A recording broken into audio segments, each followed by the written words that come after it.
Omega.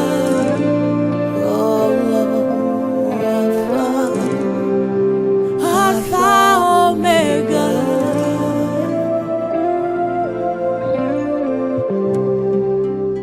Prenez vos Bibles, Muchukue Biblia zenu, ouvrez-le dans l'épître de l'apôtre Jacques. tunasoma mkitabu ya Yohano, Jacques chapitre 4, Yakobo sura yake 5 à 6. 5 mpaka 6. Croyez-vous que l'Écriture parle en vain? C'est avec jalousie que Dieu chérit l'Esprit qu'il a fait habiter en nous. Il accorde au contraire une grâce plus excellente.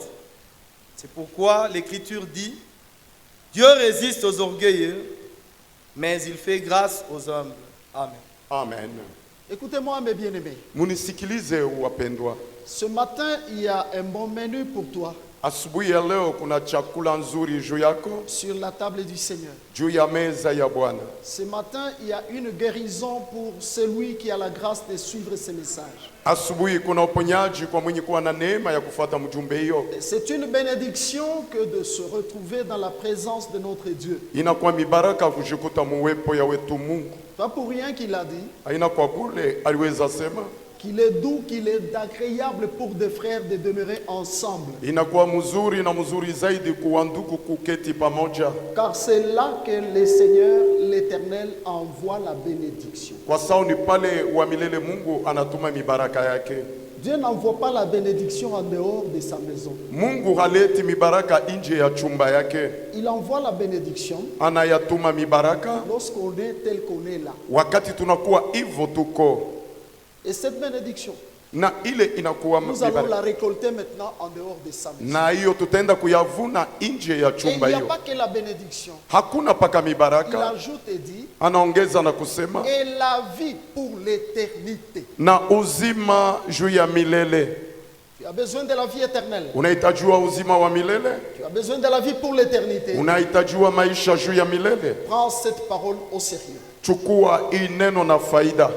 Alors avant que je n'entre dans les détails de ce que le Seigneur m'a révélé, Bado ya kuingia mu maandiko haya Bwana alinifununia, je voudrais vous dire ninapenda wambieni, que j'ai été à l'écoute du Saint-Esprit. nilikuwa namsikia Roho Mtakatifu Dans mon culte que j'ai d'abord fait avec lui-même, muibada yangu niliweza fanya na yeye peke, pendant qu'il me donnait ce message. wakati alianza nipatia mjumbe hiyo. Bien-aimé, Wapendwa, le Saint-Esprit est réel, le Saint-Esprit est vivant. Roho Mtakatifu na wa kweli, na Roho Mtakatifu anakuwa uhai. Il m'a dit et il m'a enseigné des choses vraies. Alinionyesha na kunifundisha maneno za kweli. Écoutez, Sikilizeni, les hommes tels que nous sommes tous, watu hivyo tunajikuta wote hapa, le monde entier dunia nzima a besoin d'une chose, inahitajiwa kitu kimoja, de ce que la Bible appelle une grâce excellente. ya hiyo Biblia inaita neema nzuri, Une grâce excellente. neema nzuri zaidi. Le même apôtre dit encore quelque part Mtume moja moja anasema pali umoja, que ne vous y trompez pas. msidanganikwe, Tout don parfait zawadi yote yenye kuwa safi et toute grâce excellente na neema zote za bei viennent d'en haut, inatokea kumbingu, du Père des Lumières. kubaba wa nuru. Tu as besoin de la vie Unahitajiwa uzima, et ne viendra pas de tout ce que tu peux imaginer, haiwezi toka kwa maneno yote unaweza de yafikiri, toutes les précautions que quelqu'un peut prendre. ya ukingo zote mtu anaweza chukua, Elle ne viendra que d'en haut. itatokea paka kumbingu. Tout ce qu'un homme cherche, Yote binafsi ametafuta, tout ce que l'on peut croire être la bénédiction de l'homme, ile tunaweza zania kwa mibaraka za tout ce qui binafsi, peut t'apporter la paix, yote inaweza leta amani, tout ce qui peut te réjouir, yote inaweza kukufurahisha. saisis ce que je t'ai dit, Shika hiyo ninakuonyesha, ne vient pas de la terre. haitoke duniani, Cela vient d'en haut. ile inatoka kumbingu, Selon mon évangile que je vous ai kufatana na toujours habari prêché. njema yangu yenu na wahubiri. Si nous sommes ici ce matin, Kama tunajikuta hapa asubuhi ya leo, premièrement parce que le Seigneur nous a donné la vie ni kitu ya kwanza kwa sababu Mungu alitupatia uzima, et parce qu'il a bien régulé notre température, il est à 36 degrés. na kwa sababu alitengeneza joto za mwili yenye kuwa S'il était à 40, kama ilikuwa 40, quelqu'un ne serait pas ici, mtu mmoja hakuweza kuwa il hapa, serait à l'hôpital. alipasha kuwa hospitalini. N'est-ce pas vrai? Isipokuwa kweli, Voyez frère, mnaona ndugu, C'est là ce qu'il a dit même au peuple d'Israël. Ni ile alionyesha hata taifa ya Israeli Que, écoutez, ya kama sikilizeni, je vous ai fait passer par un chemin de souffrance niliwapitisha mwayo njia za mateso pour vous enseigner simplement juu ya kuwafundisheni tu et voir kuona si votre cœur s'attacherait toujours à moi ou pas. kama moyo wenu utambatana nami au hapana. Voyez? Mnaona? Voyez? Mnaona? Et il voulait leur faire voir Na alipenda onyesheni kumbe, que je voudrais que vous sachiez ninapenda que mjue l'homme ne vivra pas mtu hawezi ishi de tout ce qu'il y a dans le monde, tout ce que vous pensez. ya yote yenye kuwa duniani, yote haya mnafikiri, Mais l'homme vivra lakini mtu ataishi de la parole de Dieu. kupitia neno za Mungu. Voyez? Mnaona? Bien-aimés, Wapendwa, si je posais la question ce matin, kama ni unaweza swali asubuhi ya leo, qui a besoin nani anahitajiwa que Dieu lui accorde ce qu'il appelle lui-même ici la grâce excellente? Mungu haya anaita neema za bei? Je crois même les enfants qui sont dans le ventre vont lever leur main, disons que moi. Nadhani hata watoto wenye kuwa ndani ya tumbo watamsha kidole kusema mimi, Et cela est vrai. na ile inakuwa kweli. Voyez? Mnaona? Parce que tout homme sur terre ici Kwa sababu mtu yote mwa hii dunia court derrière la bénédiction. anakimbilia mibaraka. Chacun veut être ceci, Kila mmoja anapenda kuwa chacun veut hivyo, être cela. kila mmoja anapenda kuwa Ceux qui vile. sont dans les hôpitaux Wenye kuwa hospitalini ont besoin de la bonne santé. wanahitaji afya njema. Si je peux être guéri Kama naweza ponyeshwa et que je sorte. na nitoke. Ceux qui sont dans des prisons, Wenye kuwa gerezani eux-mêmes aussi, wao nao pia là où ils sont, pali wanakuwapo c'est la même pensée. ni mawazo Les mamoja jours moja. où je sortirai, Siku nitatoka, si Dieu peut m'aider, kama Mungu anaweza et que je nisaidia, sors de ces lieux, nikatoka pali hapa, je serai heureux. nitakuwa mtu wa heri. N'est-ce pas vrai? Isipokuwa kweli C'est lui qui n'est pas marié. ule haya pata ndoa, Dans sa tête, chaque jour, il se dit, mwakili yake kila mara anasema les jours où Dieu siku ile Mungu me fera rencontrer une femme ou un homme, atanipatisha mke J'aurai hata de la mume, joie. nitakuwa na furaha. et celui qui est encore au chômage Na ule mwenye kukosa kazi va dire aussi en lui-même naye atasema ndani mwake mwenyewe, que le jour où le Seigneur siku ile Bwana me donnera un emploi, atanipatia kazi, je serai content. nitafurahiwa. Qui dira Nani atasema qu'il n'a pas besoin hahitajiwi de la grâce excellente de Dieu? neema za bei za Mungu? Je crois bien que ce nous tous. Nadhania ni sisi sote. Gloire au Seigneur. Bwana Mungu apewe sifa. Or, Kwa kuwa pour recevoir juu ya kupokea la grâce excellente de Dieu, neema ya bei ya Mungu, bien aimé, il y a des règles à observer. wapendwa, kuna kanuni za Il y a des kutazimia, conditions à remplir. kuna hiyo kanuni za C'est ce qui kutimiza. fera le sujet de notre enseignement de ce matin. Ni ile itafanya tashina za mafundisho zetu za asubuhi ya leo. Mais avant cela, Bado ya hiyo, Dieu nous fait d'abord tourner les regards sur une chose. Mungu anatuangalisha kwanza kitu Il dit, kimoja. croyez-vous que l'écriture parle en vain? Mnazania ya kama maandiko zinasema kwa bure? L'écriture dit Maandiko inasema que c'est avec jalousie ni kupitia wivu que Dieu chérit yale Mungu anapenda, l'esprit avec majuscule. roho na e kubwa, Ça veut dire le Saint-Esprit, maana yake Roho Mtakatifu il a fait habiter en vous. ule alituma ishi ndani mwenu. Réfléchissons un peu. Tufikiri kidogo. Dieu Mungu fait habiter son esprit en lui. anatuma roho iishi ndani Il mwetu, le fait habiter en nous. anaituma iishi ndani mwetu. Vous imaginez? Mnafikiri kitu moja? Ça signifie quoi? Ile maana yake nini? Voyez? Mnaona? Lui-même, Ai peke il habite en nous. anaishi ndani Et mwetu, la Bible dit, na Biblia inasema il chérit anapenda cet esprit-là qu'il fait habiter en nous. ile roho, anatuma iishi ndani mwetu. Voyez? Mnaona? Et il est chéri avec jalousie. Na anaipenda na bwivu. Je suis en train de comprendre Niko naelewa que Dieu pouvait tout nous donner. Mungu aliweza tupatia La yote. terre, il a donné au Fils des hommes. Udongo alileta kuwa na wa watu, Et tout ce qui fait oublier même les hommes, Na ils il- oublient Dieu ile inatuma watu wa msahabu pour Mungu chercher les matériels, la terre, la richesse de ce monde. kutafuta vyombo Dieu hata l'a utajiri wa hii donné au dunia. Fils des hommes. Mungu alileta kuwa na wa watu, C'est vrai. ni kweli, Mes frères, lakini ndugu, Dieu ne Mungu pouvait pas donner le Saint-Esprit. hakuweza wapatieni Roho Car il Mtakatifu est jaloux de lui. kwa sawa na wivu juu yake. Comme une femme est jaloux de son mari, kama vile mke ana wivu juu comme ya un mume homme wake, est jaloux de sa femme. kama vile mume naye ana Du moins wivu pour juu ya ceux mke qui wake, ont déjà goûté à la jalousie d'abord humaine ici. na kumutu amekwisha onja wivu wa hii dunia Et Dieu, na Mungu. frère, la Bible dit c'est avec jalousie. Biblia inasema nina wivu, Il chérit yani anapenda le Saint-Esprit qu'il fait habiter en nous. Roho Mtakatifu mwenye kuishi ndani mwetu. Ce qui veut dire, hein, Ile maana yake si quelqu'un croit recevoir le Saint-Esprit, kama mtu anazania kupokea Roho tu Mtakatifu, dois savoir hein, anapasha jua que la jalousie de Dieu est sur toi. kusema wivu ya Mungu inakuwa juu yako. Voyez-vous? Mnaona? Et si la jalousie de Dieu est sur toi, Na kama wivu ya Mungu inakuwa juu yako, tu n'as pas droit à l'erreur. hauhitajiwe kufanya kosa. Voyez? Mnaona?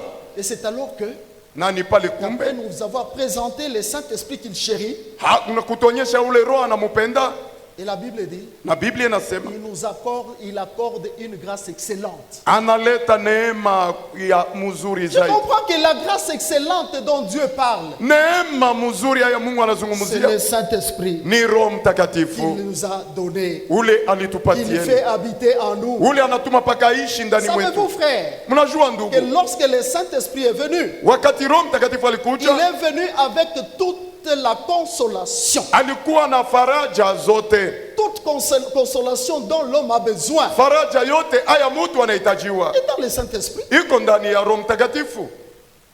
les jours où tu es béni, Siku ile unabarikiwa, tu te réjouis.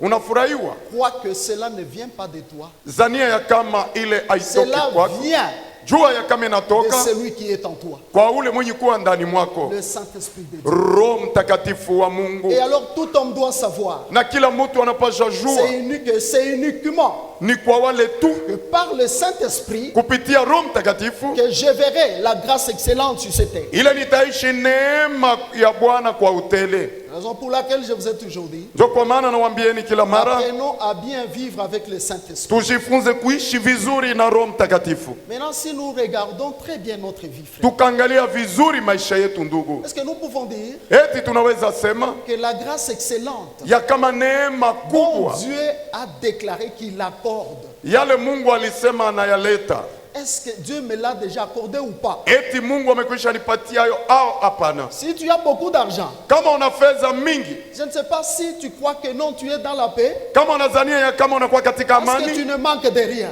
au kosewe kitu, Un autre dort affamé, toi tu ne dors pas affamé. mwingine analala na njaa, wewe Un haulali na autre est njaa, malade à l'hôpital, mais toi tu es en bonne santé. mmoja ni mgonjwa, wewe uko katika afya njema. Si tu crois que c'est ça la grâce excellente, Ukazania ya kama ni hiyo neema ya bei, peut-être oui, mais là alors elle est partielle.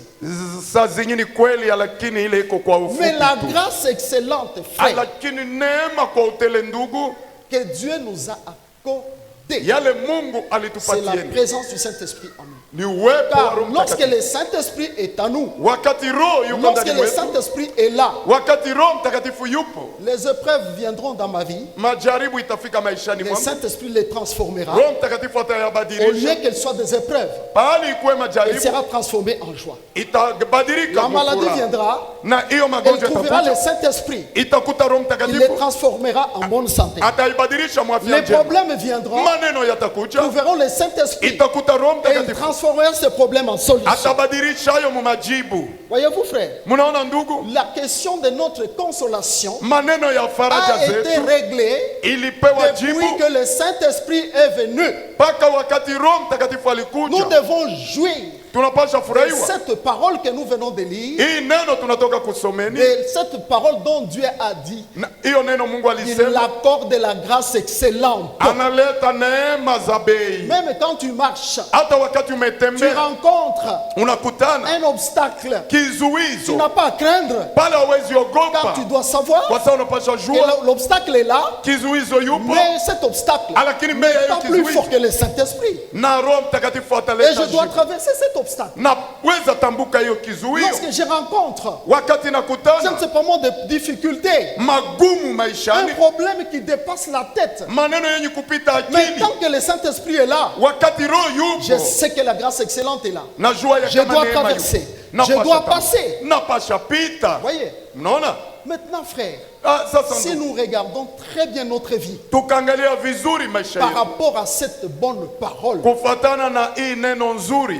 vous verrez, frère, hein, mtaona ndugu qu'il y a un problème. ya kama kuna shida pali Le mumo. problème, c'est lequel? Maneno inakuwa wapi? C'est le verset suivant Ni maandiko qui fait ifatayo maintenant notre sujet du jour. yenye kuwa hata kishina yetu ya siku za leo. Il dit ceci: Anasema hivyo, il résiste aux orgueilleux ana sita juu ya wenye kiburi et il fait grâce aux humbles. na anafanya neema kwa wanyenyekevu. Deux choses, Vitu mbili, l'orgueil kiburi et l'humilité, na unyenyekevu, les deux thèmes vishina viwili sur lesquels je vais parler. ile nitahubiri juu yake, Quel que soit le temps que ça me prendra. hata ingawa wakati itachugua. Bien-aimé, j'ai Wapendwa, bien écouté le Saint-Esprit. ninapenda sikia Roho Mtakatifu J'en parlerai. na nitazungumzia hayo. Je vous l'ai dit, frère, Nasema ndugu, si quelqu'un n'est pas bien instruit kama mtu par rapport akuadibishwa à ce que je vous dis ici, kwii ninaonyesheni hapa, il est peut-être difficile iko kigumu saa zingine d'entrer dans le royaume des cieux. kuingia mufalme ya mbingu. Je vais parler aujourd'hui, Nitahubiri leo peut-être, hein, saa zingine d'une partie sehemu mmoja du premier sujet. ya kishina za kwanza. Dieu résiste aux orgueilleux. Mungu anasitasita kuwenye Je kiburi. dois en parler Napasha sema dans deux prédications. mumahubiri mawili, Et il fait grâce aux hommes. na anafanya neema kwa J'en wanyenyekevu. parlerai aussi Nitahubiri dans hayo deux prédications. mumahubiri mbili. Dieu résiste aux orgueilleux. Hapendi wenye kiburi. Qui est orgueilleux? Nani anakuwa mwenye kiburi? Ou je pose la question. Au naweza swali, Est-ce qu'il y a quelqu'un eti kuna mtu mmoja dans cette salle qui peut lever sa main et dire que je suis orgueilleux? mwa hii kikosi anaweza amsha kidole na kusema niko mwenye kiburi? Il y a un orgueilleux ici dans cette salle. Kuna mwenye kiburi hapa ndani ya hii S'il y a un kikosi? orgueilleux qui lève sa main. Kama kuna mwenye kiburi anyoshe kidole yake. Que Dieu vous bénisse. Mungu awabariki. Je demande, Nauliza, il y a un orgueilleux dans cette salle. kuna mwenye kiburi ndani ya S'il hii y a un kikosi? orgueilleux qui lève sa main. Kama kuna mwenye kiburi anyoshe kidole yake. Très bien. Vizuri. À vous qui avez levé la main, Kunyinyi mnyosha vidole à ce nombre-là, je lève ma main. nami pia mwa hiyo kundi na kuwamo. Pendant que je vous parle, Wakati ninawahubiri, bien-aimé, je suis étonné, wapendwa, nina huzuni sans vous cacher. bila kuwaficha. L'homme alors ne se connaît pas. Kumbe mtu hajijui. Je vous dis la vérité. Ninawambieni Moi ukweli, qui vous parle, mimi mwenye kuwahubiri, pendant que j'étais dans mon culte avec le Saint-Esprit, wakati nilikuwa mwibada na Roho pendant qu'il Mtakatifu, était en train de m'enseigner ce que je vous dis ici, wakati alianza nifundisha yenye je nawambieni me hapa, suis repenti de mon orgueil. nilitubu juu ya kiburi Moi, yangu. je suis orgueilleux. Mimi niko mwenye kiburi. Vous qui n'êtes pas orgueilleux, Nyinyi wale amona wenye kiburi, écoutez ce que Dieu nous enseigne, nous les orgueilleux. sikilizeni haya Mungu anatufundisha sisi wa kiburi. Vous les orgueilleux avec moi, Nyinyi wa kiburi na mimi, que cet enseignement nous aide. mafundisho haya itusaidie. Vous qui n'êtes pas orgueilleux, Nyinyi amuna wenye kiburi, vous écoutez seulement. nyinyi sikilizeni tu. En fait, l'orgueil même, la définition de l'orgueil. Maana ya kiburi L'orgueil, c'est une estime ni kiburi, ni kujimimi excessive de soi yenye kujaa ya mimi, qui porte à se mettre yenye kutuma mtu ajitie au-dessus des autres. juu ya wengine. C'est une estime excessive Ni kujimimi kwenye qui utele porte à se mettre au-dessus des autres. yenye kutuma watu kujitia juu ya wengine. C'est une estime excessive Ni hiyo kujimimi qui kwa porte juu à se mettre yenye kutuma kujitia au-dessus de la parole de Dieu. juu ya neno la Mungu. Ouais? Mnaona? Alléluia. Amen. C'est ça la définition de l'orgueil. Ni hiyo inakuwa maana ya kiburi, Et mon encyclopédie biblique me l'a bien défini. na encyclopedia yangu ya Biblia ilinipatia maana vizuri. Voyez? Mnaona?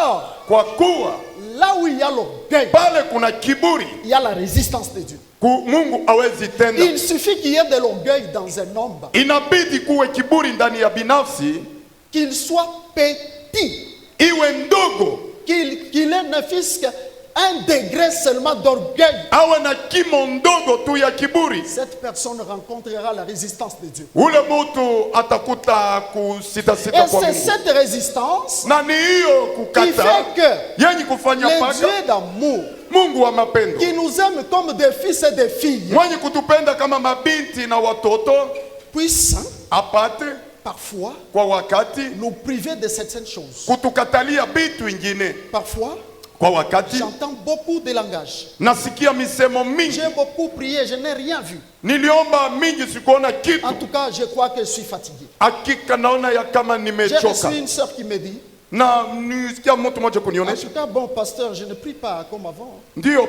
mchungaji, J'ai siombi kama décidé de mbele, ne rien dire à Dieu na sina tena na kitu ya kumwonyesha Mungu parce que j'ai déjà tout dit. kwa sababu nakwisha sema Qu'est-ce que je yote. vais dire encore? Na nitasemaje tena? Je l'ai regardé. Nilianza mwangalia, Maintenant, je laisse à Dieu d'agir. sasa naacha Mungu kutenda. Quand je lisais, j'ai entendu, j'ai reçu ce message. Wakati nilipokea mjumbe hiyo, Je me suis dit niliweza sema que cette sœur-là doit comprendre huyu dada anapasha elewa que le problème n'est pas Dieu. maneno haina Mungu, Le problème, maneno c'est elle-même ni yeye peke. qui doit Ule anapashwa combattre l'orgueil qui est en elle. kugombanisha kiburi Car yenye kwa lorsque ndani. l'orgueil Wakati kiburi est combattu, inagombanishwa, automatiquement, Na kwa c'est gani? la grâce excellente ni neema ya qui Mungu entre dans la vie de l'homme. yenye kuingia ndani ya maisha ya binafsi. Alléluia. Amen. Frère, Ndugu, l'orgueil, hein, kiburi c'est la nature même de Satan, le diable. kwanza ni hali ya muovu shetani, C'est la nature de Satan. ni hali ya muovu shetani. Vous savez ça? Mnajua hayo? C'est l'orgueil, hein, Ni kiburi qui a fait ilifanya qu'il soit chassé au ciel. afukuzwe kumbingu. Pourquoi? Juu ya nini? Parce qu'il voulait s'élever Kwa sababu alipenda amka au-dessus même de son créateur. juu ya hata muumbaji wake. On adorait le Seigneur Waliweza mwabudu et il Bwana voulait qu'on l'adore aussi. na yeye alipenda pia Et lorsqu'il wamwabudu, est venu même sur terre ici, na alikuwa hata mwa hii dunia il voulait même que Jésus l'adore. alipenda hata Yesu apate Or, l'adoration kumwabudu. Kwa maabudu est réservé au créateur inakuwa tu juu ya et au muumbaji créateur lui et lui tout seul. na kwa muumbaji aye peke. Voyez, Mnaona, quand vous lisez wakati mumesoma les langages de Satan, kusema kwa shetani, si je ne me trompe pas, c'est dans Ésaïe, nadhania ni ndani ya Isaya, lorsqu'il parle, wakati anasema il utilisait plus alianza tumikisha zaidi le pronom je. na tamko mimi, Je monterai au ciel. nitapanda kumbingu, Je serai. Nitakuja. Je. ni. Voyez? Mnaona, Et les langages des orgueilleux, na kusema kwa watu wenye kiburi, vous lirez dans leur langage mutasoma mumisemo yao cette estime ile kujipendelea excessive ya de utende soi ya qui mwenyewe cherche à l'élever yenye kutafuta kuwanyanyua au-dessus de. juu yao. Alléluia. Amen. L'orgueil, Kiburi, frère, ndugu, c'est la première caractéristique de Satan, le diable. ni hali ya kwanza ya Il y muovu a une shetani. chose que vous oubliez. Kuna bitu Le munasahau, monde dans lequel nous vivons, dunia ndani yake tumeishi c'est un monde ni dunia d'orgueil ya kiburi, et des orgueilleux. ya watu wenye kujaa kiburi. Alléluia. Amen. Tout dans ce monde Yote ndani mwa hii dunia porte la marque inachukua alama de l'orgueil. ya kiburi, N'est-ce pas vrai? isipokuwa kweli Dans ce monde où l'homme mwa hii dunia ya mtu porte une griffe, hein, anachukua hayo il maandiko, marche même dans son cœur, il dit qu'il y a, j'ai une griffe ici. anatembea kusema nina alama hapa. Vous n'avez jamais entendu ça? Amuyasikiliza hayo? Hein? Même pendant que nous parlons ici, Hata wakati tunahubiri il y hapa, a quelqu'un qui s'est regardé dans le miroir. kuna mtu alijangalia ndani ya kio Et il s'est dit même en lui-même, na alisema ndani mwake mwenyewe, ah, gloire à Dieu. Mungu apewe sifa, Je suis propre. niko safi, En tout cas, ça va mieux. hakika inaenda vizuri, Je suis bien habillé. ninavaa vizuri. Les mamans aiment qu'on leur dise ça. Wamama wanapenda wawambieni hayo. Elles aiment bien qu'on leur dise que, Wamama sema mama, en tout cas, tu es bien habillé. kweli unavaa Si vizuri. tu ne dis pas ça, c'est tout un problème. Kama useme hayo ni maneno kubwa. On aime toujours qu'on leur dise, Wanapenda tu wawambieni, sais que je t'aime beaucoup. unajua ya kama ninakupenda mingi. Très bien. Ni vizuri. Mais toi, tu es déjà à la maison. Eti wewe uko zamani nyumbani, Est-ce qu'on ne t'aime pas? eti wanaweza danganya. Mais il faut qu'on le dise. Wanapenda waseme hayo. L'orgueil, Kiburi kiburi, kiburi, l'orgueil. Iyana. Alléluia. Amen. C'est un monde Ni hiyo dunia de luxe. ya kizungu. Un monde Dunia développé. yenye kuendelea. Un monde Dunia où l'homme ile mutu a poussé l'intelligence plus loin. alituma akili Un mbali. monde du savoir. Dunia ya Un ufahamu. monde de l'intelligence. Dunia ya akili. C'est lui qui a fait beaucoup d'études. Mwenye Vous kujifunza le mingi. trouverez, frère, Mutamusikia ndugu. dans son orgueil. Hein. Ndani ya kiburi yake. Peut-être il parle seulement un peu. Akasema tu kidogo. Il donne déjà ses qualificatifs. Vous savez, Analeta je suis médecin. niko Vous savez, mganga. je suis ingénieur. Niko injinya isipokuwa hiyo. On parle seulement un peu. Kidogo tu. Vous savez, moi je suis juriste. Mnajua mimi ni mkombozi wake. Il ajoute des carrières. Na hiyo mwangalie. Moindre chose. Kitu kidogo. Vous savez, Mnajua moi je suis marié. Hein. mimi niko mwenye ndoa, niko wenye kuolewa. Frère, Ndugu, écoutez, sikilizeni. lorsque tu penses savoir Wakati unazania kujua quelque chose hein, kitu kimoja de plus que l'autre, yenye kuwa kuliko mwingine, et l'autre n'en a pas, ile mtu mwingine ana nayo, et tu penses que na unazania ya kama tu es au-dessus, uko juu, c'est l'orgueil. ni kiburi. Alléluia. Amen. C'est l'orgueil. Ni kiburi. Les mondes d'aujourd'hui, Dunia ya leo avec les luxes d'aujourd'hui, na kizungu za leo, vous pouvez trouver quelqu'un, au lieu de venir à l'église, unaweza kuta mtu peut-être pale il s'est dit non, saa zingine anasema hapana, je n'ai pas de chaussures. sina viatu. C'est déjà l'orgueil. Ile ni kiburi zamani. Voyez? Mnaona? Non. Hapana. En tout cas, je ne peux pas faire ça. Siwezi fanya hiyo. Frère, Ndugu, l'orgueil, kiburi c'est la sémence ni mbegu que Satan a sémé yale shetani et alipanda, continue à sémer na ile dans beaucoup alipanda d'hommes mwingi de Dieu, watumishi wa serviteurs, Mungu, servantes de Dieu, vijakazi wa tous Mungu, ceux-là qui se disent chrétiens. wote wenye kujiita Bon wa Kristo, nombre wengi ont cette sémence. wana hiyo mbegu Et elle za est en train de kiburi, croître.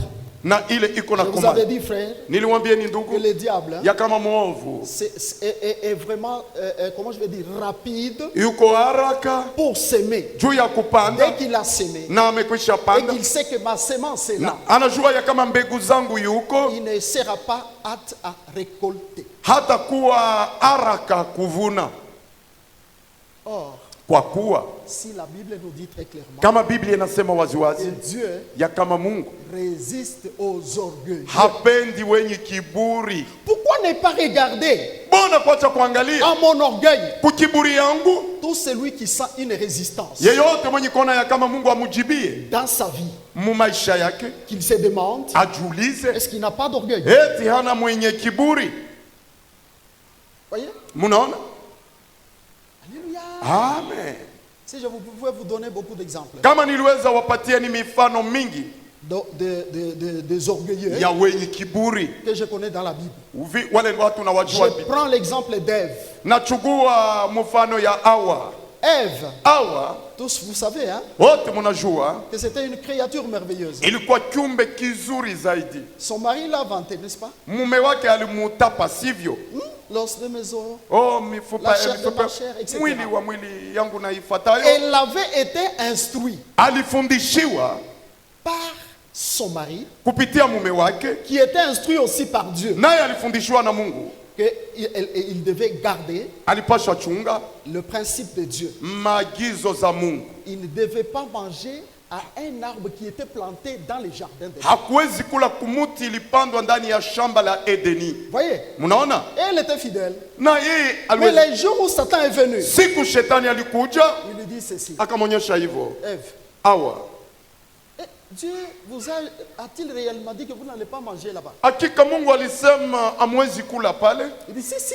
Anasema Donc elle était consciente que Dieu a dit. alijua ya kama Mungu alisema. Il a dit d'ailleurs que les jours où nous en mangerons, Alisema kwanza siku tutayakula nous mourrons. tutakufa. Voyez? Mnaona? Elle connaissait très bien la parole. Alijua vizuri neno la Mungu. Voyez? Mnaona? C'est pourquoi, frère, Ndio kwa maana ndugu, connaître la parole, kujua neno, la prêcher bien, kuyahubiri vizuri, la démontrer, kuyaonyesha, ce n'est pas déjà hayuko zamani l'assurance hein, de hakikisho l'entrée dans le royaume. ya kuingia mufalme. Je vous l'ai dit. Nawaambieni, Satan ajoute, il lui dit, shetani anaongeza, anasema non, hapana, vous ne mourrez pas. hamutakufa. Attends, je vais vous révéler. chunga nitawafununieni. Les jours où vous en mangerez, Siku ile mutayakuleni, vous serez comme des dieux. mutakuwa kama miungu. Voyez frère, Munaona ndugu, ça c'est Satan qui lui parle. ule Vous ni serez comme shetani des mwenye dieux. kumonyesha.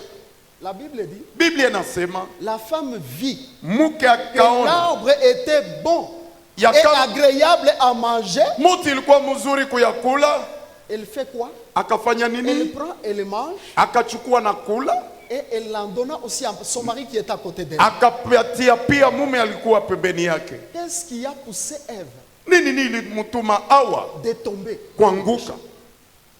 C'était quoi? Ilikuwa nini? C'est premièrement, Ni kitu ya kwanza, c'est que Satan yale shetani lui avait révélé. alimfununia, Il lui avait dit, alimonyesha vous allez être comme Dieu. mtakuwa kama Mungu. Oh, c'est ce qui était dans Satan lui-même. Kwa kweli Mais il ile- a voulu communiquer ça dans Ève. Na alipenda monyesha hayo Hawa. Et c'est ce qu'il fait encore aujourd'hui avec nous tous. Nini anafanya nasi mpaka leo? Voyez. Mnaona? Et la Bible dit Na Biblia inasema que ya kama elle avait vu que l'arbre était bon pour ouvrir l'intelligence. aliona ya kama mti ilikuwa mzuri juu ya kufungula akili. Voyez comment l'orgueil Muone namna gani kiburi a amené le monde entier dans le chaos. ilituma dunia nzima L'orgueil a mumaboromoko amené la mort dans le monde ici. na ilileta hata kifo mwa hii dunia. Voyez, Mnaona? bien aimé, Wapendwa, suivez-moi très bien. munifate vizuri. L'orgueil a amené la mort. Kiburi ilileta kifo. Ève, Hawa et voilà, na muone elle a amené la mort. ili alileta kifo. Pourquoi? Juu ya nini? Parce que Kwa sababu au lieu pahali d'obéir kutii à la parole de Dieu, kuneno la au Mungu Créateur, qui kumumbaji leur a dit de ne pas toucher à cet arbre, aliwaambieni kuacha kugusa kwa hiyo muti, elle est allée toucher. yeye alienda gusa. Voyez, Mnaona? je pourrais vous citer beaucoup de cas. Niliweza kuwapatieni mifano mingi, Je peux vous citer, naweza watajieni par exemple, kwa mfano Agar. Agar. Agar qui était servante de Sarah. Agari alikuwa kijakazi wa Sarai, Elle était très bien. alikuwa Elle vizuri servait très bien Sarah. na alianza tumikia vizuri Mais Sara. le jour où Sarah, Siku ile Sara à cause aussi de son agitation, juu ya kurukaruka kwake a pris alichugua, Agar et l'a mis dans les mains d'Abraham. alimchugua Agari akamtia mu mikono ya Abraham, Parce que selon la tradition, kwa sababu kufatana na tabia Sarah avait vraiment traîné, ne concevait pas. Sara Selon la alikawia bila coutume ou kuchukua, la tradition, kufatana na tabia ya l'enfant kabila. qui devait naître d'une esclave Ule mtoto alipasha zalikwa kwa mtumwa, devait appartenir à sa maîtresse. alipasha kwa mkubwa, mtoto wa mkubwa wake. Voyez, c'est pourquoi nous disons, frère, que la tradition ici, Ndio kwa maana tunasema siri elle cache la sorcellerie, inaficha la ulozi, coutume et la tradition. na hiyo siri Nous na vous tabia za enseignons kabila. toujours de ne pas être dans ces choses-là. Nitawafundisha kuacha kujikuta mu maneno Ça haya, coûtait très cher à Abraham. ili mulipa maneno Jusqu'à mengi aujourd'hui, ça coûte encore très cher au monde. mpaka leo anaendelea kugusa Mais- dunia. Imaginez-vous, Mufikiri c'est Sarah qui lui a donné le mari. ni Sara alimpatia Et mume, peu de temps après, na kisha wakati chache comme elle avait conçu, kama vile alichukua mimba, que Sarah ne concevait pas, kuona Sara hakuwezi chukua mimba, elle commence à mépriser Sarah. akaanza mzarau Sarai. Voyez l'orgueil. Mnaona kiburi? Alléluia. Amen. Peut-être pendant que je parle, Saa zingine wakati nahubiri il y a quelqu'un kuna mtu qui mmoja a ce caractère ule là. mwenye kuwa na hiyo tabia. Voyez, Mnaona frère, ndugu, si quelqu'un t'avait béni même une fois kama mtu alikubariki hata mara mmoja et que tu le critiques, na unamuteta, tu es déjà un orgueilleux. na pale uko mtu wa kiburi. C'est lui peut-être qui t'avait soutenu Ni yeye saa zingine alikusaidia et que tu vas parler mal de lui. na ukasema C'est vibaya, l'orgueil des gens. ni Tu es kiburi déjà zamani, tombé. na ile ni kiburi. C'est Sarah qui l'a béni. Ni Sara alimubariki Mais parce qu'elle s'est vue élevée, kwa sababu aliona mwenye kuwa juu na frère, ndugu, c'est fini. kuna manizika, Elle devient orgueilleuse. akaja mke wa kiburi. Or, dans le monde ici, Kwa kuwa mwa hii dunia, j'ai aimé le dimanche passé au deuxième culte. nilipenda juma jana mu ibada za pili, Le diacre Alain mtumishi Alain a donné un message, frère, alileta mjumbe ndugu incroyable. ya ajabu. Alléluia. Amen. Toute la salle est bouillonnée. Na kikosi nzima L'enfant ilikuwa a dit ceci, vous savez, mtoto alisema hivi, mnajua pour monter, juu ya tu as kupanda besoin de quelqu'un d'autre unahitajiwa mtu mwingine sur lequel tu dois monter ule juu yake pour utapanda atteindre le sommet. juu Là. ya kufika Et juu, cette personne, c'est Jésus. na ule mtu ni Et Yesu. cette personne, Na ule mtu ça peut être aussi quelqu'un, inaweza kuwa mtu voyez un peu, muone que peut-être Dieu ule Mungu saa zingine a mis devant toi, alitia mbele yako entre autres, kama vile sans nos parents. bila wazazi Est-ce wetu. qu'on serait dans ce monde? Eti tulipaswa kuwa ndani ya hii dunia, Tu vas trouver un enfant, utakuta mtoto il méprise son parent. iko na dharau mzazi, Le parent lui dit ça, mzazi anamwonyesha lui il hivi fait ça. naye anafanya hiyo. Voyez? Mnaona, Et même dans le Seigneur, hata ndani ya Bwana la Bible parle de nos pères spirituels. Biblia inasema juu ya S'il mababu y a za un père kiroho. spirituel, Kama kuna baba wa mais tu kiroho fais l'orgueil avec lui. na unafanya kiburi naye, Voyez frère, mnaona ndugu, tu rencontreras la résistance. utakuta Mungu kukukatalia Et d'ailleurs, vitu. Kwanza par rapport à nos parents, kufatana na Dieu a wazazi, été même sévère. na naweza Au hata point sema où il dit, a été sévère. alikuwa na Au point makali même où il dit, mpaka wakati anasema celui qui n'honore pas son père et sa mère, ule aheshimu baba na mama il ne vivra pas longtemps. hataishi Donc masiku il dit, mengi. honore ton père et ta mère, Heshimia baba na mama afin que tu sois heureux kusudi uwe mtu wa et pour heri que tes jours se prolongent. na masiku hiyo marefu.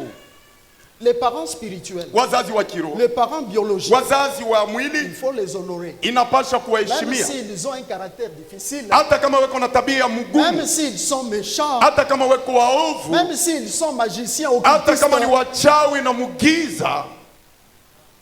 Mais le monde d'aujourd'hui, Lakini dunia ya vous leo, verrez frère, mtaona il y a ndugu, des petits enfants ici, watoto wadogo ne hawa respectent pas hawaheshimie leurs aînés. wakubwa. C'est le monde des orgueilleux. Ni dunia ya leo. Vous n'avez jamais vu ça? Amuyaonaka hayo, Vous montez dans un bus, munaingia ndani ya basi, une petite fille assise, binti mwenye kukaa, mais une maman debout. mama mwenye kusimama juu. Ça veut dire quoi? Ile maana yake nini? C'est un monde des orgueilleux. Ni dunia ya watu Et wenye vous, kiburi, aujourd'hui, vous allez trouver ça normal. na hiyo mtaona hayo kama yenye kutosha. Un monde sans éducation. Dunia bila maadhibisho, N'est-ce pas vrai? isipokuwa kweli. Nous avons de l'âge. Hein? Sisi tuko na miaka, Je ne peux pas, même à mon âge ici, hata mkimo yangu hapa, une femme enceinte, mke mwenye kuwa je na ne peux mimba pas la laisser debout moi assis. Non. siwezi kumwacha mwenye kusimama, mimi mwenye kukaa. Et là, nous sommes différents des blancs. Na pale tunachana na wazungu. J'avais déjà vu un jour, hein, je vous avais raconté, Nilikuwa nimekwisha kuona siku moja une femme qui venait binti mke moja alianza kuja avec un enfant. na mtoto, Un blanc descend dans les cars pour aller monter. Il descend dans les cars. mzungu akatoka akashuka Je le mgari vois courir pour aller prendre. akakimbilia kuchukua C'était même pas sa femme. na Je kuacha mke ferme la wake. parenthèse. Nafunga hiyo Le mke. monde des orgueilleux. Dunia ya wenye L'homme kiburi, vit dans l'orgueil. mtu anaishi L'homme ndani ya kiburi, respire l'orgueil. mtu anapumua Et que kiburi, l'homme n'oublie pas. na ile Et là msisahau où il y a l'orgueil, pale kuna il y a la kiburi. résistance de Dieu. Mungu hawezi waitikeni. Sarah est plutôt Agar. Agari, Vous savez là où elle a fini? mnajua kule alimaliza, Comme ce que la Bible dit dans Proverbe 16. Hein? na ile Biblia inasema Et mumezali l'orgueil 16. précède quoi? La chute. Na kiburi inatangulia kwa Elle s'est retrouvée dehors. Hein? alijikuta nje, Chez Sarah, elle mangeait bien. na kwa Sara Mais alianza dans kula le vizuri. désert où elle est allée, frère, Na sasa mujangwa C'était alienda, compliqué. na mlikuwa nini? c'est l'ange de Dieu Ni malaika wa qui Mungu est venu l'évangéliser. alikuwa kumhubiri, Et l'ange lui dit, na malaika akamwonyesha, rentre chez ta maîtresse rudi kwa mwalimu et wako va mke t'humilier devant na elle. wende ujishushe En mbele d'autres yake. termes, il voulait lui dire, Mumise mwingine alimwonyesha, arrête ton orgueil. acha kiburi yako. Voyez, Munaona, l'orgueil hein, kiburi t'a déplacé ilikutia même du meilleur endroit où tu étais. pali pazuri Et voilà là où tu te trouves. naone sasa pali unajikuta. Vous savez, frère, Mnajua ndugu, l'orgueil, on l'a trouvé même dans les grands serviteurs de Dieu, dans la kiburi Bible. ilionekana hata watumishi wakubwa wa Mungu. Je vais d'abord citer Kwanza nitataja Aaron, le Aruni premier sacrificateur. na mkuhani wa kwanza. Aaron et sa sœur Marie. Aruni na dada yake Maria. Lorsque Moïse a pris une femme égyptienne, Wakati Musa alichukua mke Mumisri, vous savez qu'ils ont murmuré contre Moïse. mnajua kama walinungunika kupembeni. Vous savez quoi? Mnajua nini? Ils commençaient à penser hein, Walianza zania que non, ya kama hapana, Moïse a dérouté. Hein? Musa alisikia mingi, Mais comment il peut faire des choses comme ça? mbona anaweza kufanya vitu kama hivi?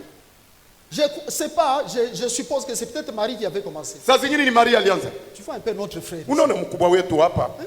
Comment est-ce qu'il peut prendre une égyptienne? namna gani anaweza Donc, kuchukua pour mke elle, hein, kwake yeye? les Égyptiens étaient des ennemis Wana Misri parce walikuwa qu'ils maadui ils avaient colonisé, ils étaient dans kwa l'esclavage. sababu waliwatawala na utumwa. Voyez? Mnaona, Parce que les hommes marchent toujours avec des antécédents dans le cœur. wakati watu wanatembea na maneno mioyoni, Les gens comme ça sont des orgueilleux, watu kama hawa ni wenye kiburi, comme les tribalistes, kama comme les wenye racistes. ubaguzi wa kabila, Ils ont marché, ubaguzi wa rangi. parlé en mal de Moïse. Wewe walisema vibaya juu ya Musa, Et parler à côté. wao walianza sema Dieu pembeni, aussi à côté les voyait. na Mungu naye alianza waona. Vous savez ce que Dieu a dit? Mnajua ile Mungu alisema, Dieu leur a dit ceci. Mungu aliwaambieni hivyo. Et à l'époque, Dieu ne badinait pas. Na kwa wakati Mungu akwanza cheza, On a vu seulement la lèpre sur waliona ukomo tu juu yao, et Dieu dit vite à la tente d'assignation. na Mungu anasema mbio Il kuema za commence lui-même ukomboleo, les jugements. na nyinyi peke mwone hukumu. Il dit ceci. Anasema hivyo,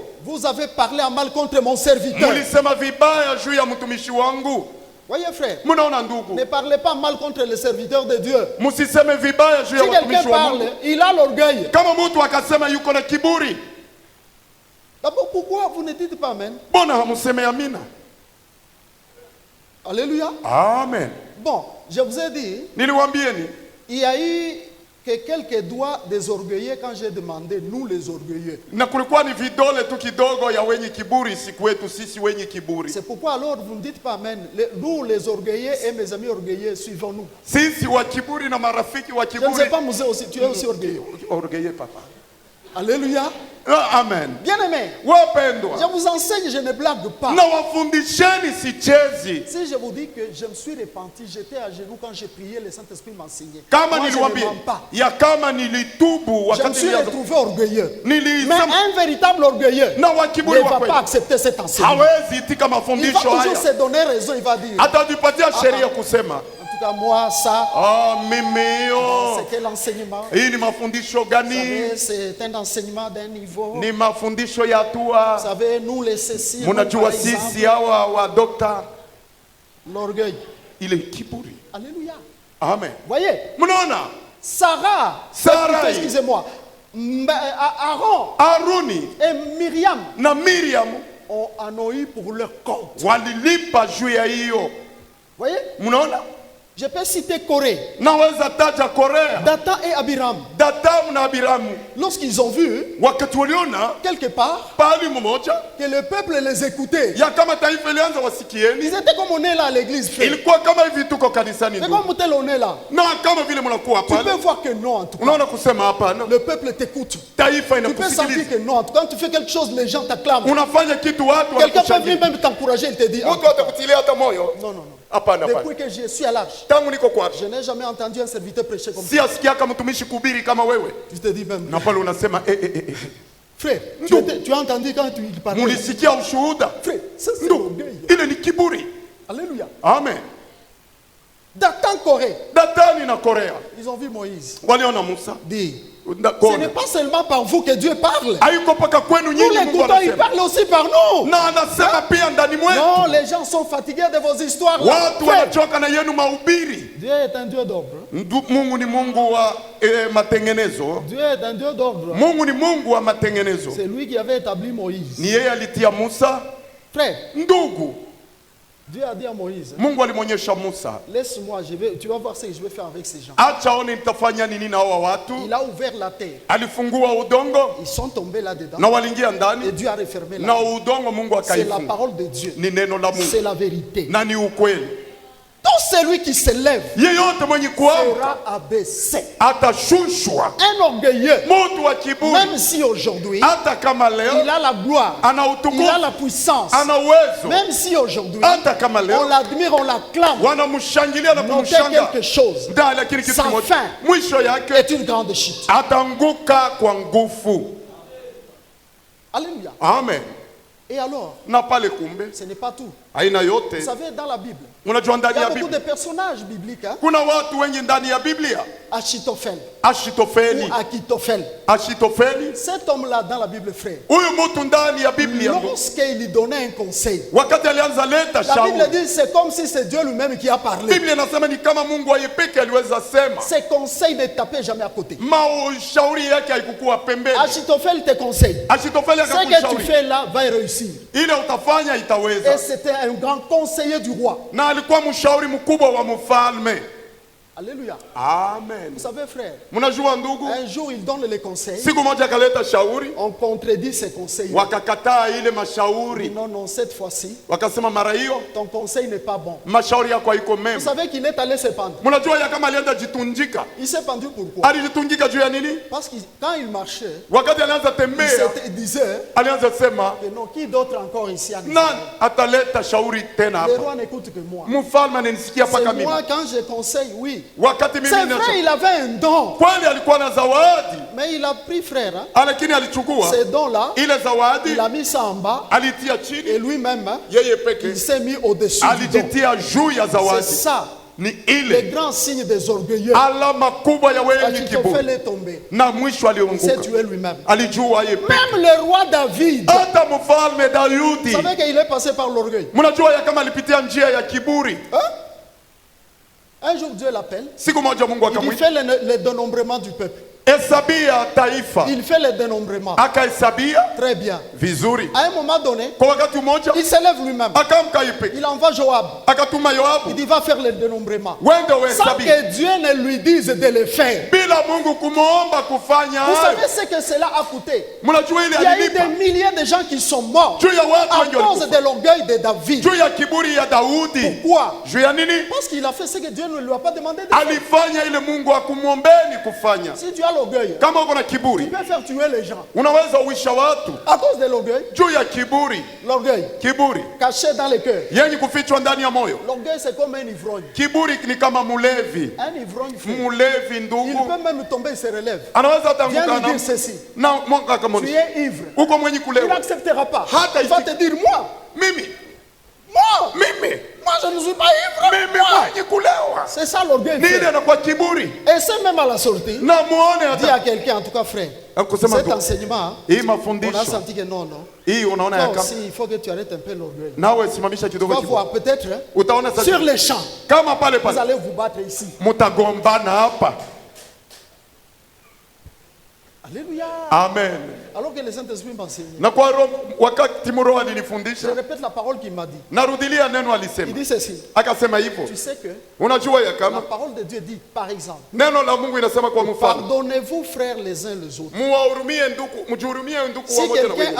a à se plaindre de l'autre, Kama mtu anapasha shililia juu ya mwingine, pardonnez-vous réciproquement. mjihurumie wamoja na wengine. Si je ne pardonne pas, Kama sihurumii, ça veut dire que je suis un orgueilleux. ile maana yake niko mwenye kiburi. Quelqu'un vient me demander, Mtu anakuwa kuniomba, je ne lui donne pas. simupatie. Pendant que j'ai, Wakati niko nayo, je suis un orgueilleux. niko mtu wa kiburi. Parce que là, on va m'appeler égoïste. Pale wataniita mwenye kujipendelea. Donc, tout ce que Dieu a dit dans sa parole, frère, Yote Mungu alisema ndani ya neno, s'il y a quelqu'un kama kuna mtu mmoja qui ne le fait pas, haifanyi, il est orgueilleux. ule ni mtu mwenye kiburi. Voyez, frère, Mnaona ndugu, qui dans cette salle nani ndani ya va kikosi lever sa main atanyosha mkono et dire ceci: na kusema hivyo, j'applique la parole de Dieu natumikisha neno la Mungu tel que Dieu me l'a enseigné. mpaka vile Mungu alinifundisha. Tout ce que tu as déjà entendu Yote umekwisha sikia, de tous les serviteurs qui sont passés na ici, watumishi wote walipita hapa, de nous-mêmes ici. kusisi wenyewe hapa. Quelqu'un va mettre sa main à l'air Mmoja ataamsha kidole et déclarer kusema, que je mets tout en pratique. natia yote katika Qui tendo, lève sa main. anyoshe kidole yake hapa. Il y a quelqu'un qui va lever la main. Kuko mtu atanyosha kidole hapa. Je veux que quelqu'un lève la main Ninapenda mtu mmoja anyoshe et dise kidole que non, moi ici, aseme, mimi hapa, depuis que je me suis converti, wakati mimi tout ce niliweza que Dieu amini, m'a enseigné, na wakati yote je l'ai walinifundisha, mis en pratique. nilitumikisha kila Qui neno. lève sa main. Anyoshe kidole yake. Non, soyez à l'aise. Hein? Mjikute huru. Est-ce qu'on peut lever la main? Eti tunaweza nyosha kidole? Il n'y a personne. Hakuna mutu. Vous voyez que vous êtes des orgueilleux. Munaona ya kama mko watu wa Et kiburi. j'ajoute encore. Naongeza tena. Vous êtes des orgueilleux Muko wa parce que kiburi. vous avez refusé Kwa sababu de lever vos mains kunyosha quand vidole. j'ai appelé les orgueilleux à mettre Kati leurs mains à niliita l'air. watu wa kiburi kunyosha vidole. Ça veut dire que votre orgueil est encore très grave. Maana yake kiburi yenu ni ya hatari. Hein? Alléluia. Amen. L'orgueil. Kiburi. L'orgueil. Kiburi. Frère, Ndugu. c'est une petite semence Ni mbegu ndogo. très dangereuse. Ya hatari. Voyez? Mnaona? Lisons rapidement dans Exode 5. Tusome Kutoka 5. Exode 5, 2. Kutoka 5:2. Et Pharaon répondit, qui est l'Éternel pour que j'obéisse à sa voix en laissant aller Israël? jusque-là, alléluia. Amen. Pharaon Farao a reçu un prédicateur. alipokea mhubiri Et ce prédicateur, c'est Moïse. na ule mhubiri ni Musa. Il vient lui dire ceci. Akaja kumonyesha hivyo, L'Éternel, le Dieu des armées, wa milele Mungu wa majeshi a dit, alisema, laisse aller son peuple acha taifa yake pour qu'il aille kujendeza me servir dans le désert. kwenda kunitumikia jangwani. L'Éternel a parlé. Wa milele aliweza Vous sema. entendez la réponse de Pharaon? Munasikia jibu ya Farao, Qui est l'Éternel nani anakuwa wa pour que milele? moi je laisse aller son peuple? Ule ninaweza acha taifa yake kwenda. C'est ça que je viens de vous dire, frère. Nini natoka kuambieni Que ndugu? toute désobéissance Kutokutii a une seule parole de Dieu. neno mmoja ya Mungu, Bien-aimé, wapendwa, explique inafafanusha que l'esprit pharaonique ya kama hiyo roho ilikuwa ndani ya est Farao sur la personne. iko juu ya ule mutu, Parce que la personne kwa sababu ule mutu n'a pas obéi hakutii à ce que Dieu a dit. ile Mungu aliweza sema. Frère, Ndugu, sœur, dada, le Dieu qui nous a créés, Mungu alituumba. si nous nous regardons bien, Kama tukajangalia nous vizuri, sommes des créatures merveilleuses. sisi ni viumbe vizuri. Il parle, il Anasema, nous enseigne, anatufundisheni, il nous dit, anatuonyesha fais ça. fanya hiyo, Mais quelqu'un na mutu s'est dit, anasema je ne vais pas le faire. sitaifanya, Je le ferai après. nitaifanya baadaye. On a des prophètes. Tuna manabii Parfois, ils se sont levés. kwa wakati Ils waliamka reprochent à quelqu'un. wanakemea mtu. Il dit, Dieu a dit, Mungu alisema fais ça. fanya hiyo. À l'autre, il dit, Kwa mwingine anasema Dieu a dit, Mungu alisema ne fais pas ça. usifanye Mais hiyo. peut-être ici même, Saa zingine hapa il y a des gens kuna qui watu n'ont pas fait ce que hawakuifanya Dieu leur a dit. ile Mungu C'est aliwaombea l'orgueil. kufanya. Ile ni Vous kiburi. verrez le Seigneur vous résister. un jour. Mtaona Mungu hatawaitika Vous rencontrerez la résistance de na l'Éternel. mtakuta Parfois, kukataa les kwa gens Mungu. prient et crient. Watu wanaomba na Mais ils kulalamika, oublient wanasahau que si tu pries, tu cries. kama ukaomba na Et kulalamika qu'il y a l'orgueil en na toi, kiburi ndani mwako, Dieu te résistera. Mungu C'est ce qu'on hatakuitika. appelle le blocage. Ni ile wanaita C'est ça qui blocage, fait pleurer les gens. ile natuma Oh watu non, walie, j'ai fait tout. oh nafanya yote, Maintenant, je ne vois pas Dieu agir. sione Mungu kutenda. Surtout ceux qui donnent la dîme. Na sasa zaidi wenye kuleta moja ya kumi, Dès qu'il y a un problème, la personne vient. Papa, d'ailleurs, je donne la dîme. baba kwanza naletaka chekumi, Tu donnes la dîme. unaleta chekumi, Mais peut-être tu n'obéis pas à une autre parole de saa Dieu. zingine hauitike kuneno ingine la Tu Mungu, es orgueilleux. na pale uko mwenye kiburi. Voyez-vous. Mnaona, Lisons tusome tena rapidement 2 Corinthiens Wakorinto wa pili 14. 14. Je disais, est-ce qu'il y a des orgueils ici? Ah non. Eti Est-ce nilisema qu'il y a kuna wenye des kiburi orgueils ici? Ah hapa non. hapa. Si Paul était ici, Kama Paulo alikuwa dès que hapa, j'avais dit, est-ce qu'il y a un orgueil ici? Paul devait eti lever kuko sa mwenye main. kiburi Le hapa premier. alipasha nyosha kidole. Si Satan a touché même les apôtres comme Paul, Quand- il mettait l'orgueil en eux. Et toi, tu crois que tu es plus que Paul? Na wewe unazania ya kama wewe unampita Hein? Paulo? Qui peut penser qu'il est plus que Paul? Nani anaweza zania ya kama iko juu ya Les Paulo? prédicateurs, même Wahubiri ceux qui contredisent Paul aujourd'hui, hata wenye kwenda vous kinyume êtes na plus que Paulo. Paul, vous. Eti nyinyi mnampita Hein? Paulo leo. Vous qui voyez les visions, Nyinyi wenye kuona vous les maono, prophètes, wewe vous manabii qui avez la puissance, mna qui est uwezo plus que Paul. kupita Paulo. Frère, Ndugu, voyez, mnaona Dieu nous a enseigné Mungu alitufundisheni l'orgueil au kiburi travers kupitia même d'un serviteur puissant. hata juu ya mtumishi wa Les uwezo. gens qu'il a pris comme référence, Watu walichukua kama vionyesho. l'apôtre Paul, frère. Mtume Paulo, ndugu, Voyez comment il parle. mwone namna gani anasema. Paul se regarde, il dit, Paulo akajiangalia na kusema, il dit, anasema est-ce que moi ici je peux me glorifier? eti mimi hapa naweza jitukuza? Il dit, je reviens d'abord aux visions. kusema narudi kwanza kumaono. Si je pouvais me glorifier, Kama niliweza il parle d'un homme, Anazungumzia juu ya mtu mmoja frère, ndugu, qui est monté au ciel, ule alipanda kumbingu, qui était même au paradis, alikuwa paradiso, frère, qui a visité le paradis. aliona mbingu Il dit, si c'était dans son corps, je ne sais si c'était son corps, je ne le sais na pas. sijui, Il dit qu'il est revenu encore. alirudi tena. Il dit, si je pouvais me glorifier, je me glorifierais d'un tel homme. Kama nilipasha jitukuza, nilipasha tukuza juu ya mtu huyo. L'homme dont il parlait, c'était lui-même. Ule mtu alianza uzungumzie ilikuwa yeye peke. Cet homme-là, Ule mtu frère, ndugu d'abord il a vu Jésus comme ça. alimwona Yesu macho kwa macho, Voyez? mnaona?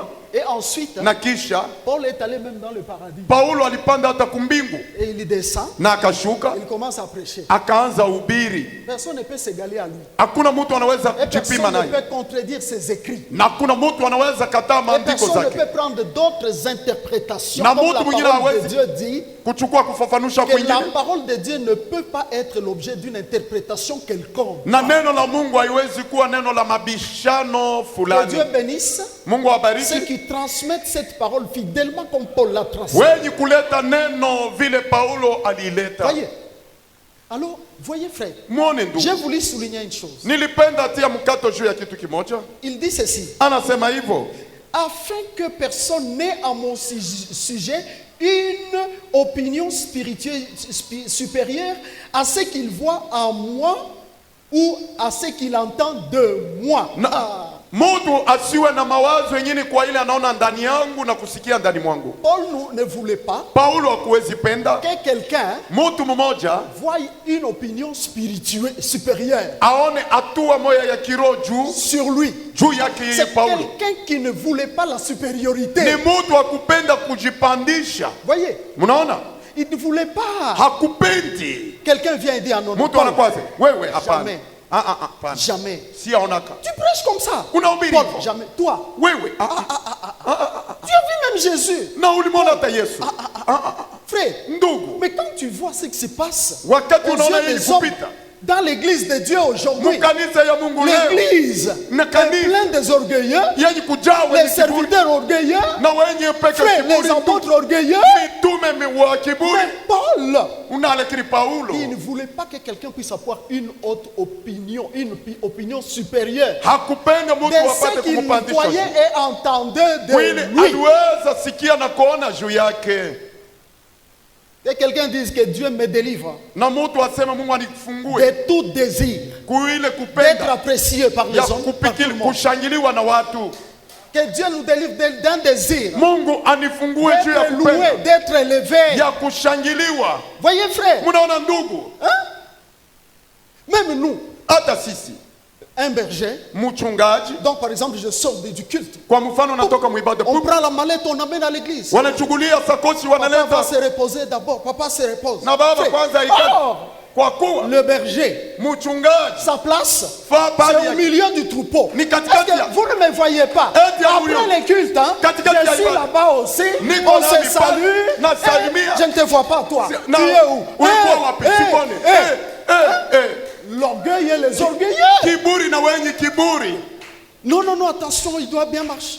fanya ange kutembea Paul dit, pour que je ne sois pas enflé d'orgueil, juu ya nisijazwe kiburi, pour que je ne sois pas enflé d'orgueil. kusudi nisijazwe kiburi. Est-ce qu'il y a quelqu'un qui peut dire comme ça? Eti kuna mtu anaweza kusema hivyo? Dieu lui a donné quoi? Mungu alimupatia Un nini? ange de Satan Wa malaika wa pour Shetani les souffleter, juu ya kumutupia, pour les souffleter, kumutupia une écharpe de pain.